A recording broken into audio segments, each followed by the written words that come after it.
We are back here on Girl Talk. I am here with Barry Edwards. We're at Island Tire, and I'm kind of getting my groove on when I come here now. I absolutely love it. It really is. It's starting to catch on. Yeah. I love it. We're going to talk about, as I drive to Atlanta after today, we were talking about maintaining cars, and you're going to talk to us today about three things that are really important. Mostly three things that really help people with fuel mileage, making the tires last, and minimizing expenses. And the first thing is tire pressure. Really? Yeah. Okay. By having a tire underinflated, it can reduce your mileage by anywhere from 3 to 5%.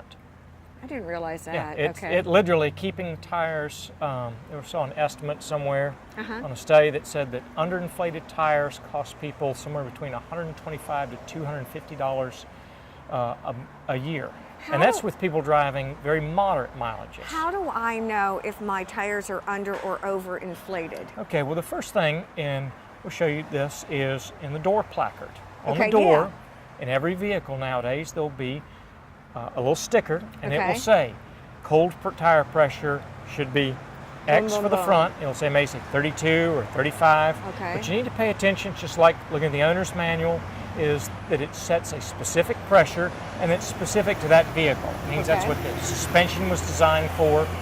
If you go with an alternative tire size, then it may change a little bit. But if you're using the recommended tire size on the vehicle, you want to follow those inflation pressures. Does it matter if it's hot outside or cold outside? Yeah, okay. It does.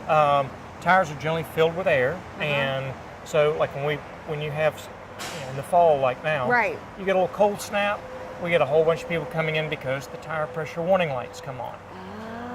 What they don't realize, and unfortunately people take for granted, they don't need to check the tire pressure because they've got that little monitor. But that monitor will not go off until there's a 5-pound difference. So if the car is at 32, says it's supposed to be at 32 pounds, right, it won't even go off until it hits 27. You're already running underinflated and getting poor mileage and accelerating the wear on the tires. You know, with self-serve being so popular now at stations for gasoline, how do I judge? What do I do? How do I actually? Well, we're gonna have to get you one of these. Yeah. Okay. This is your very basic tire pressure gauge. Okay. This one is, you want to spend a little more money, get one a little more fancy, a digital one. It's what the technicians in the shops, they use both of these, but these tend to be the easiest. And you can keep them in your car. And what you want first thing to do is Christmas presents. Outstanding Christmas presents. We may be giving a few of these away at Christmas, so I put you on the list.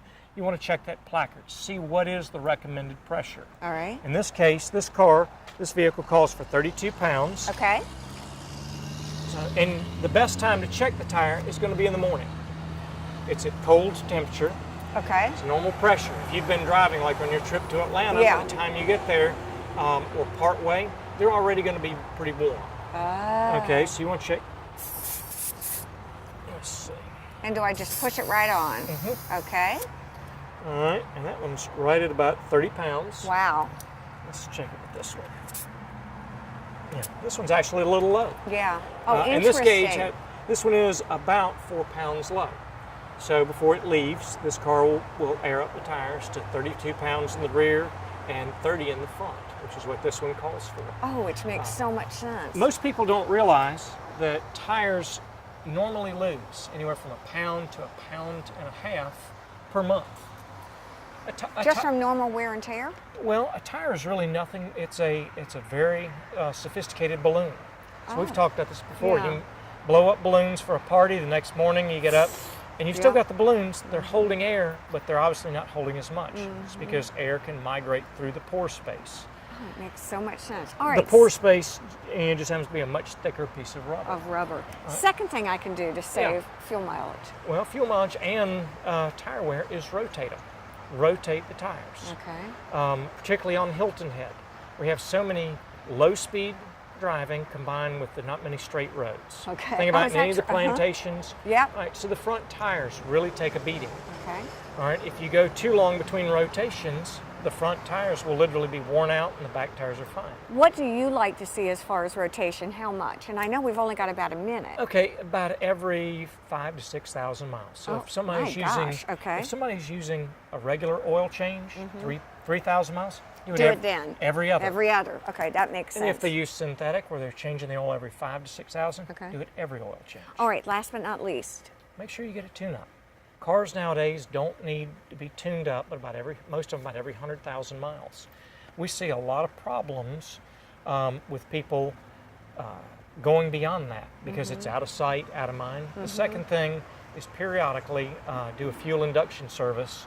Just remove some of the carbon, keeps it cleaner running, generally has a little more pep, and generally better fuel economy. Debbie Court and I always vie to come and talk to you or your guys because inevitably we learn something that we take back and actually can apply. So as always, Barry Edwards, Island Tire, thank you. We want to thank all of you for joining us here on Girl Talk. Have a great week. Bye-bye.